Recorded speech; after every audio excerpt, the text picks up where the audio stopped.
Nos cantos esquecidos do nosso mundo, existem lugares onde a ciência foi longe demais. A instalação de pesquisa Blackwood era um desses lugares. Um monumento à ambição, uma lápide para a arrogância. Por décadas, permaneceu em silêncio, guardando um segredo sombrio. Mas alguns segredos não permanecem enterrados.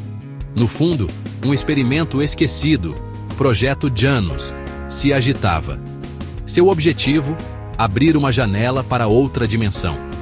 Os cientistas acreditavam estar à beira da maior descoberta da história. Mas o que encontraram não foi conhecimento ou iluminação. Eles encontraram algo antigo e faminto. A instalação foi abandonada em pânico, mas o experimento nunca foi realmente parado, apenas pausado. As portas seladas deveriam manter as pessoas fora, mas também manter algo dentro. A energia lá dentro não diminuiu. Ela cresceu, evoluiu e esperou. O silêncio não era a morte, mas um fôlego contido antes do grito. A história oficial fala de um vazamento químico, mas a verdade é muito mais perturbadora. Eles abriram uma porta que deveria ter permanecido fechada. E agora, depois de anos de silêncio, esse convite finalmente foi atendido. O primeiro sinal foi sutil. Uma piscada de luzes de emergência em um corredor escuro por 30 anos. Então, um zumbido baixo vibrou pela estrutura. O verdadeiro terror veio quando as portas de contenção, projetadas para resistir a uma explosão nuclear, deslizaram como se guiadas por uma mão invisível. Do abismo, algo emergiu. Não um ser, mas uma sombra que bebia a luz. Ela fluiu pelo chão, pelas paredes, gelando o ar até a geada. Isso não era uma ausência de luz, mas um vazio predatório. A sombra explorou os corredores silenciosos, procurando, esticando-se, desafiando a física. Câmeras de segurança captaram apenas falhas. Um fantasma na máquina, mas muito real. Não era humano, nem animal. Distorcia o espaço e trazia um frio antinatural. Os cientistas tentaram matá-lo de fome, acreditando que ele murcharia. Mas ele apenas dormiu. Agora, estava acordado e faminto. As portas não o mantiveram dentro. Elas apenas atrasaram o inevitável. Como sabemos o que aconteceu em Blackwood? As respostas estão nos registros desesperados dos cientistas, preservados em um servidor blindado. Os arquivos estão corrompidos, mas dentro deles estão as vozes aterrorizadas daqueles que estiveram à beira do abismo. O registro da doutora Evelyn Reed é arrepiante. Não é de um lugar, é de um estado de ser. Uma quarta dimensão espacial.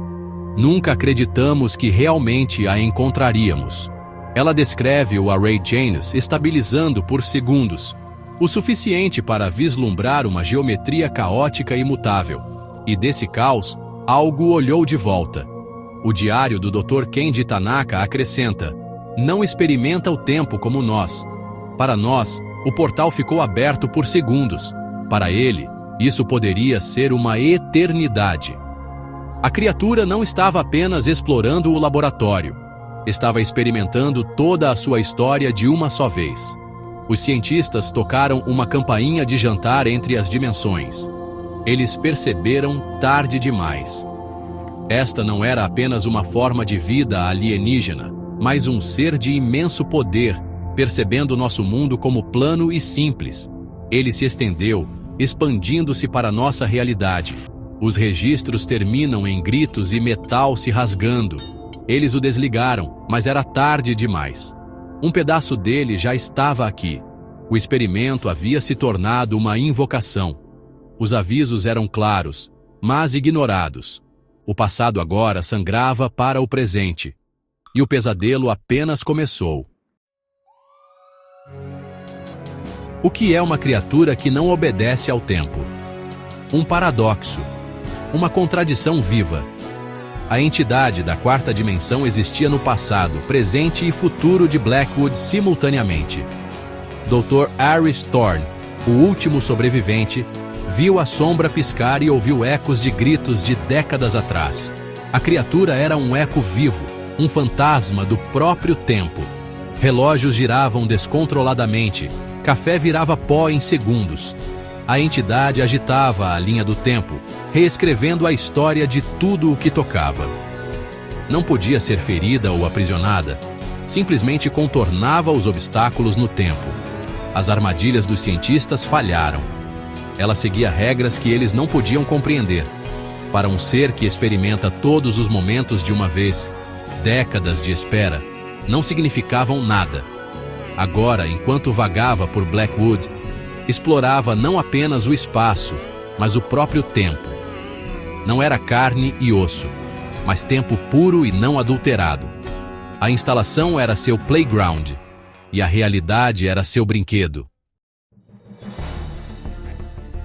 À medida que a entidade se movia, ela mudava, crescendo, alimentando-se de potencial e da energia remanescente da fenda.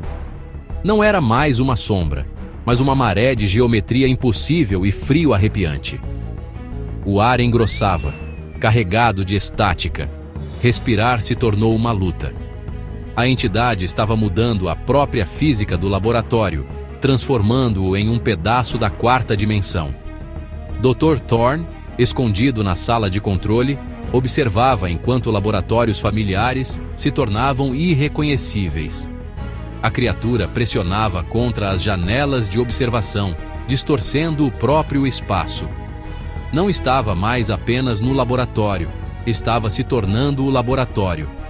Seu crescimento era exponencial, preenchendo salas, alas, andares inteiros. Thorne sentia sua presença como uma pressão em sua mente, seus pensamentos alienígenas sangrando nos seus próprios.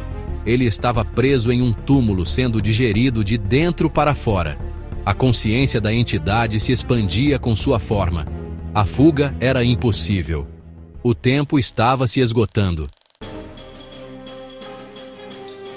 Preso e desesperado, o Dr. Thorne era a última linha de defesa. Ele tinha uma última carta, o protocolo Prometeu, um plano de último recurso que nunca deveria ser usado. Se a entidade se alimentava de energia, talvez uma explosão avassaladora pudesse destruí-la ou forçá-la a recuar. Thorne iniciou a sequência, canalizando toda a produção geotérmica da instalação para a câmara central. Alarmes soaram, turbinas giraram, a sala de controle vibrou enquanto a energia atingia o ponto crítico. Este foi o último e desafiador ato da humanidade, uma aposta que poderia destruir a montanha. A alternativa, deixar a criatura consumir o mundo. Thorne observou a contagem regressiva. 10 segundos. Ele fechou os olhos em sombria aceitação. Ele havia feito sua escolha. Agora, tudo o que podia fazer era esperar. A contagem regressiva chegou a 0. O protocolo Prometeu foi ativado. Por um momento, Blackwood se tornou uma estrela. Energia pura incinerou tudo. Thorne acreditou ter tido sucesso. Mas, à medida que a luz se desvanecia, a escuridão permanecia. A entidade não havia sido destruída nem repelida. Ela havia absorvido a energia. A explosão se tornou uma refeição, não uma arma. A criatura pulsava com poder roubado, veias de relâmpagos percorrendo sua forma. Agora era divina. Thorne a havia alimentado após décadas de inanição. O crescimento da entidade acelerou, irrompendo do laboratório, dividindo a montanha. A própria realidade começou a se rasgar. O protocolo falho não foi um fim, mas um catalisador. O verdadeiro despertar havia apenas começado. Com seu novo poder, a entidade começou a desfazer o mundo. Espaço e tempo desmoronaram. Corredores se retorciam, portas levavam a outras eras. A física foi apagada. Thorne testemunhou o fim. Paredes se dissolveram em um vórtice de cor e luz. Ele vislumbrou outros mundos, outras possibilidades, dinossauros, cidades futuristas, o nada. A criatura se tornou um buraco na realidade, o caos jorrando. No centro, um vazio se formou. Um olho do tamanho de uma montanha, íris de galáxias, pupila do infinito. Ele olhava através de tudo. O olho piscou e o mundo se desfez. A realidade se dissolveu silenciosamente, como uma fotografia em ácido. A criatura não era mais uma visitante. Estava reescrevendo nosso universo. A última coisa que Thorne sentiu foi o apagamento. O fim não foi violento, mas absoluto. E nada restou.